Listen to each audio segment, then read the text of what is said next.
এসে গেল নববর্ষ, 12 মাসে 13 পার্বণ এসে গেল। তা আমাদের তো এখনো পর্যন্ত পয়লা বৈশাখের জন্য কিচ্ছু কেনাকাটা হলো না। কি করব বলো? পয়লা বৈশাখের তো আমাদের একটা কিছু তো নতুন বস্ত্র কিনতে আর সকলেই কিনে ফেলছে, আমরা এখনো কিনে পারিনি। আমার অবশ্য পায়ের ব্যথার জন্য আমি যেতে পারছি না, কিনতে তো হবেই। আমার নাতনি আছে রিধি, তার জন্যও তো একটা জামা কিনতে হবে। যাবো কবে দেখি, গরমও পড়ে গেছে, কি করে যাবো বলো? এই নববর্ষে একটা বাঙালির একটা বিরাট উৎসব, আনন্দ।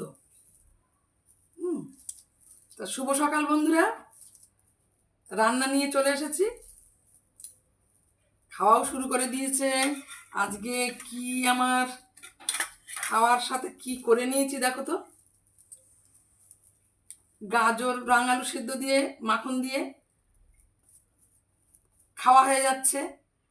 আর দেখো একটা তরকারি করে নিয়েছি, ঢ্যাঁড়স আলু এই সর্ষের বাটাটা দিয়ে একটা তরকারি করে নিয়েছি। এবছরের প্রথম ঢ্যাঁড়স উঠলো। হ্যাঁ, আমরা ঢ্যাঁড়স আনিনি এর মধ্যে, এই আনলাম। আর করে নিয়েছি দেখো আলু পটল দিয়ে একটা ডিমের অমলেট দিয়ে কারি, এই করে নিয়েছি আজকের এই মেনু। আর গরম গরম ভাত তো দেখানোর নেই কিছু, করে নিয়েছি গরম গরম ভাত, জিরা কাঠি চালের ভাত। এই হচ্ছে আজকের মেনু। তাহলে আমাদের, তোমরাও সব কেনাকাটা করো, আনন্দ করো। অনেক লোকের কেনা হয়ে গেছে, আমরা এখনো যাইনি, যাব।